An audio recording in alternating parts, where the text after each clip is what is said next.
अस्सलाम वालेकुम वरहमतुल्लाहि वबरकातुहू। I am doctor Adil DHMS।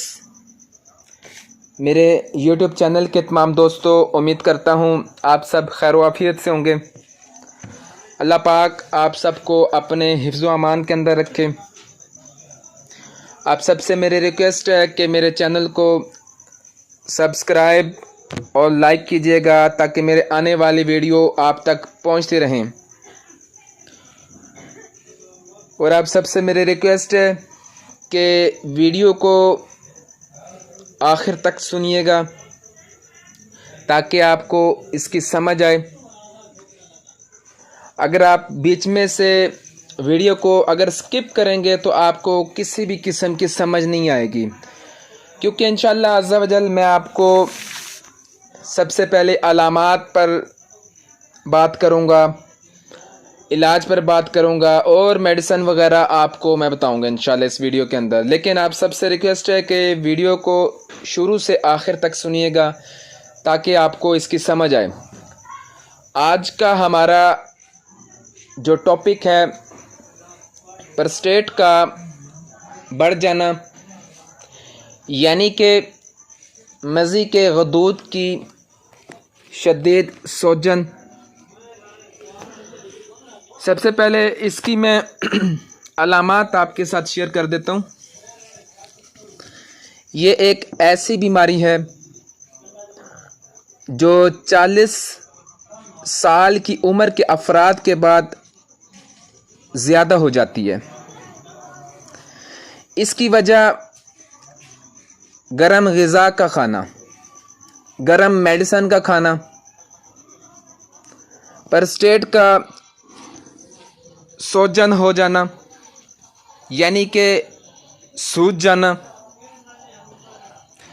जिसकी वजह से पेशाब के साथ चंद कतरे चिकनाहट के निकल जाना, या पेशाब के साथ चंद कतरे जो होते हैं चिकनाहट के निकलना शुरू हो जाते हैं, जिसको हम मज़ी कहते हैं।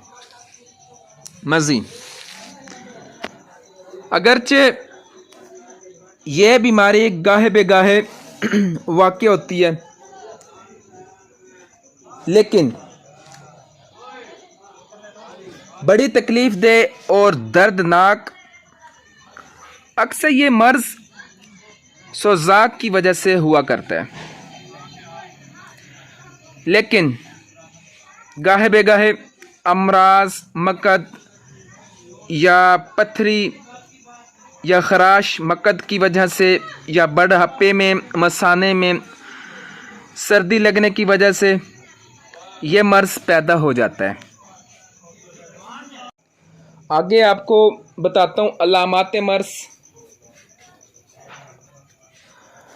अलामात इस मर्ज़ की ये हैं कि मकाम 7 पर बहुत बोझ पड़ा हुआ मालूम होता है और दर्द मकद तक महसूस होता है,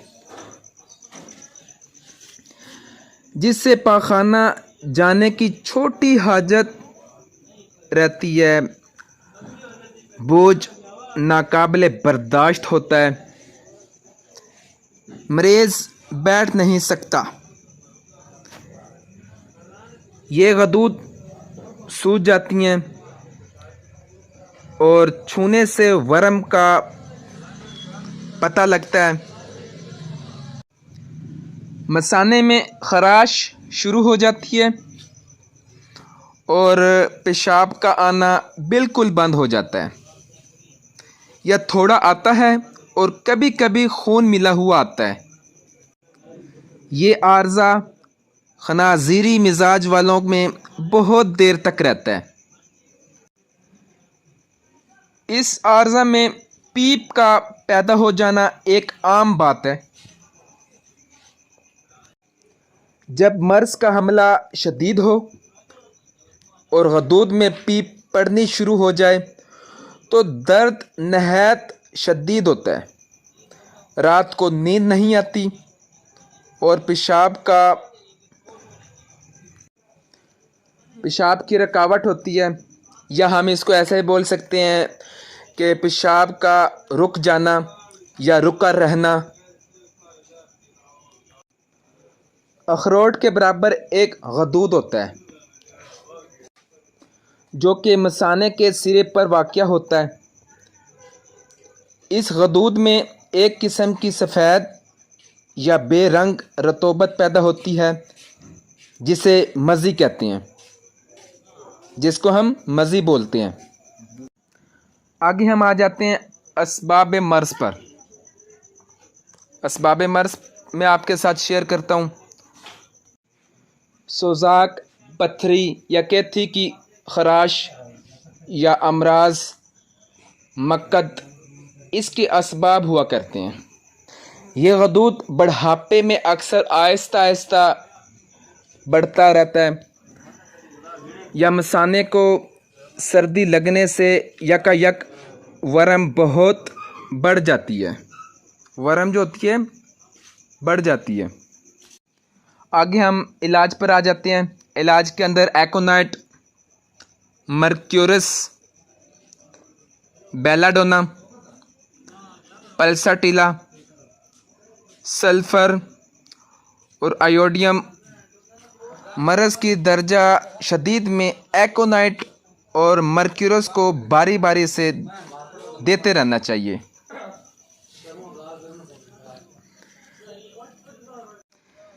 ये बीमारी जल्दी जाने वाली नहीं होती, इसीलिए इसके इलाज में अद्वियात को जल्दी जल्दी तब्दील ना करना चाहिए।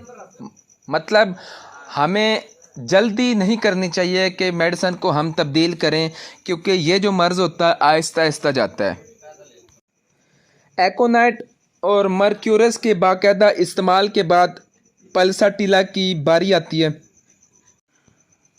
अब मैं एकोनाइट की आपको कुछ अलामात बता देता हूँ। जिस्म गर्म और खुश्क हो, नब्ज़ भरी हुई और ज़ोर से चले, प्यास और बेचैनी हो, मसाने की गर्दन के पास जलन हो, पेशाब की हाजत बार बार हो और दर्द बहुत ज़्यादा शिद्दत का हो, पेशाब की रंगत बहुत स्याह और तुर्श हो और अक्सर औकात सुर्ख मादा पेशाब की तह में बैठ जाता है। इसकी जब हम पोटेंसी इस्तेमाल कराएंगे तो 200 या 30 के अंदर TDS करके, यानी कि सुबह दोपहर शाम करके आप इसको यूज़ कराएं। आगे हमारी मेडिसिन आ जाती है मर्क्यूरस। मर्क्यूरस की कुछ अलामात ऐसी हैं: गदूद सख्त मालूम हो, मकाम 7 में गर्मी शिद्दत की और दर्द हो, नीज़ ऐसे मालूम हो कि इस जगह बहुत बोझ पड़ा हुआ हो, पेशाब के नीचे सफ़ेद और गाढ़ा मादा जमा हो जाए। ये मर्क्यूरस की अलामात हैं। जब भी आप मेडिसिन इस्तेमाल करें तो आपने 200 या 30 की पोटेंसी आपने इस्तेमाल करनी है। हो सके तो जर्मनी में आपने इसको इस्तेमाल करना है। इंशाअल्लाह अज़्ज़ा वजल आपको इसका बहुत ही अच्छे रिज़ल्ट्स मिलेंगे। आगे हमारी मेडिसिन आ जाती है पल्साटिला। इस बीमारी में नहायत मुफीद है पल्साटिला, ख़ासकर गोरे रंग के इश्ख़ास के लिए। मकाम 7 में गर्मी, बोझ हो, आलात तनासल की ख़िज़िश ज़्यादा हो और रतूबात मज़ी ज़्यादा खारिज हो, मसाने में दर्द जैसा कि पथरी का बोझ पड़ा हुआ, पेशाब की छोटी हाजत बेकसरत और बार बार हो, तो इसकी भी आप पोटेंसी 30 के अंदर या 200 के अंदर आप पेशेंट को इस्तेमाल करा सकते हैं। जो डॉक्टर्स मेरा ये लेक्चर सुन रहे हैं उन सब से मैं आपको बता रहा हूँ कि आप 30 या 200 के अंदर आपने पेशेंट पे ये मेडिसिन इस्तेमाल करानी है।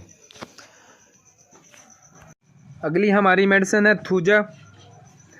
इसकी अलामात भी पल्साटीला से मिलती जुलती है, लेकिन पेशाब इसमें खूनी होता है।